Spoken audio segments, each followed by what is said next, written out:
Dang it, guys. I was going to show you the new Anderson carbon fiber hood, but I was too busy making Instagram reels and filming vertically. So let me show you. Hold on.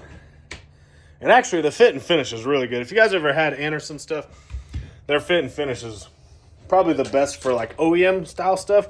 The only problem is none of their stuff really loses weight. They're carbon doors, like the S-550. Obviously, there's a lot of weight to lose there, but any of the hoods and stuff just don't lose weight. Sorry, putting some tools back. But the fit and finish is really good. I just saw, because I was trying to see if they listed the weight, but I just saw they have a Cobra Jet version coming out, meaning it's got like a 3-inch scoop down the middle towards the back. But I'm not an exposed carbon fiber guy. I usually like everything painted to match, but this looks really good. It accents the blue really well. However, I'll still probably get it painted, but let me show you guys. So yeah, this is 21 to 24 OEM style carbon fiber F-150 hood. They don't make them for the previous years yet, but man, look at that fit. And I'm not a body guy. I'm not usually good at lining this stuff up, so I usually just try and place it right back where it was, but man, the gaps are pretty similar. So this is 21 to 24 F-150 carbon fiber hood, OEM style. Does it lose weight? Well, the problem is these are aluminum body trucks, so everything's already really light. According to the packaging, it probably lost like maybe 4 or 5 pounds, but when I picked them up, because I did it by myself, when I picked each one up, the factory one felt like it weighed less. I don't know. Like I said, hoods don't really save much, especially on these aluminum bodies, but it actually looks and fits really good. So give you guys a up top view. Pretty good. Pretty nice. All right, guys. So it's Thursday. We're loading up the truck, headed to a rental, hopefully tomorrow. Hopefully. It's supposed to rain in Dallas. There's actually supposed to be a race on Saturday, private rental tomorrow, Friday during the day. We're lucky we can make it. But truck ran awesome last time. It did a lot of cool stuff we didn't think, well, we thought was possible. The 60-foot I didn't think was possible, so got proved wrong on that one. But the truck is working like it should. Everything's doing really well so far. It's healthy. We haven't really leaned on it quite yet because we didn't have the right map sensor we had. So when you do these turbo kits or Whipple, you get an upgraded map sensor. Same map sensor they use on like an EcoBoost or a GT500, but those max out. So we got a 4-bar map sensor in there now, so we're not limited to boost. What else did we change? We didn't change anything else really. The 4-bar map sensor was the biggest thing. Last time we got a lot of the AMS stuff working really well, and we ran into the wheelie issue where the truck shut off after the wheelie. So that's the only thing we don't know. We're going to add some preload to the cow tracks.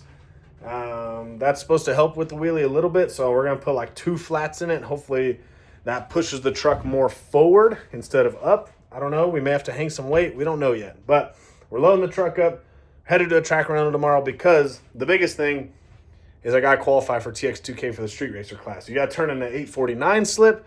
Well, our fastest pass would have been the last one, but the truck cut out after the 60-foot, rolled to a 540. And then the pass before that, we went an 853, which is cool, but not enough to race street car at TX2K, which I really want to do. So we got to run an 849 or faster, which now we saw what the 60-foot will do. This truck could do that easily. It could roll to that, but we got to make it all work, and that's the hard part. So head to the track tomorrow. Take you guys along. See you tomorrow.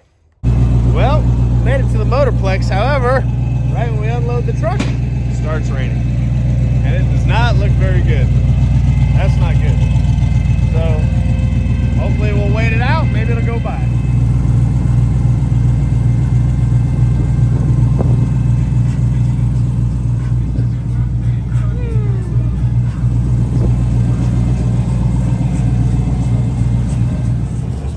I got a new production company.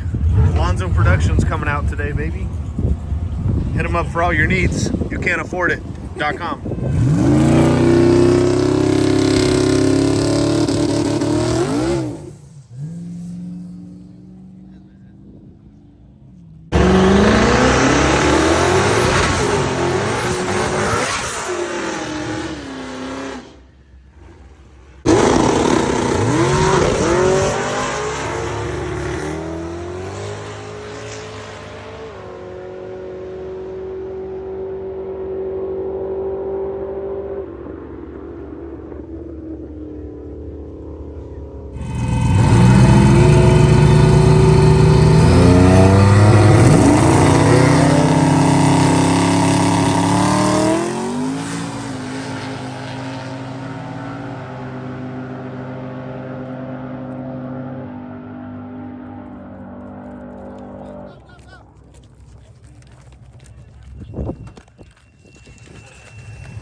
Smells like oil in here. That's not good. So, guys, Friday, as you saw, the private rental we entered into was canceled due to rain. So we hung out in Dallas Friday, worked out, got some food. And then on Saturday, they actually were having a racing event, small thing that TJ was putting on, but they're also letting test and tune in between. So we decided to stick around, do some test and tune. We also had Lonzo bring his Mustang. He actually had already qualified for TX2K back when we took his car to Street Car Takeover in Dallas a couple months back. Went like an 8:30, first time out the car. And so he actually had a slip already to qualify. If you don't know, you need an 8:49 to qualify for a street car class. So he brought his out because he wanted it to run 7s. And I was really soft on the car last time on the 60-foot because we were at Street Car Takeover, so I didn't want to spin. It was the first time out the car. So he brought his out also. And I went down first. They did a little test and tune, and the car, or the truck, just spun right away. So I came back around. They did this little VIP testing session after that where they re-prepped the track and sprayed it. And so we were there for a couple hours waiting. There was a couple wrecks, a couple oil downs. But the track came around, so I made a pass in Lonzo's car. As you guys will see here, went 790 at 171, so he was pretty excited. That car just goes 7s, no problem. That thing still has full AC, full heat, leather, like the full cooled leather seats from the factory. I mean, there's no weight taken out of that car besides brakes and wheels.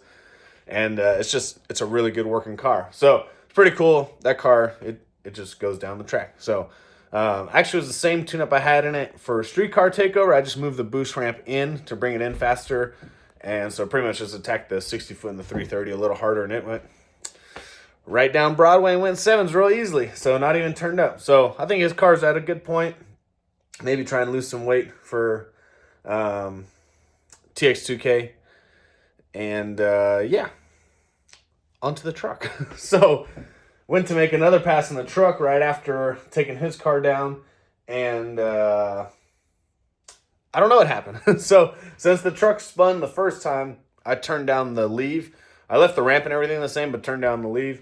And it actually got down. It went a 138 60-foot. It still picked up the wheels on a 138 60-foot, which is crazy. But just the way the power comes in with the ramp, we got to get tighter front coilers. These are not working with this truck. So we got to change the front suspension setup, just get a tighter valving in there, maybe a different rate spring. But anyways, went 138 60-foot, which is slow because the truck did go 119 a couple weekends ago at the private rental. But the track wasn't as good, so we had to turn it down. And went a 540 at almost 130, which is kind of where we left off last time. And then right after the 8th mile, I hear the thing just kind of fall on its face. And I get back into it because I know I have to run an 849 to qualify for... The whole weekend I went down so I could qualify for the street car class. And, well, when I got back into it, it sputtered a little bit. And then I was through the traps and saw some smoke come into the bed. And I was like, man, that's not good. And I looked back and there was a lot of smoke. And so when I made the turn, I immediately shut the truck off because I wasn't sure if it was on fire or not. So I got under the truck just to make sure it's not on fire because you don't want to open the hood because it just makes the fire go crazy. Obviously, add oxygen. So I looked under, make sure nothing was on fire. We were all good. But there was a decent amount of oil and water over everything. So drove it back to the trailer. It was kind of misfiring a little bit. And that's where we are now. Haven't taken it apart. Haven't pulled the plugs yet because we had to get back to Amarillo as quick as we could. Just because we didn't know we were going to be gone on Saturday as well. So we hightailed it back to Amarillo. And I'm going to take it apart now and see what happens. So I'm not really sure. We already looked at the logs with Lund. Everything looked good. Fuel pressure looked good. Timing was good. Fuel trims were within 2%. Everything looked really normal. So must be a mechanical failure somewhere. But that's okay. That's racing. We're going to get it torn apart. And unfortunately, the biggest thing is we haven't qualified for the street car class yet at TX2K.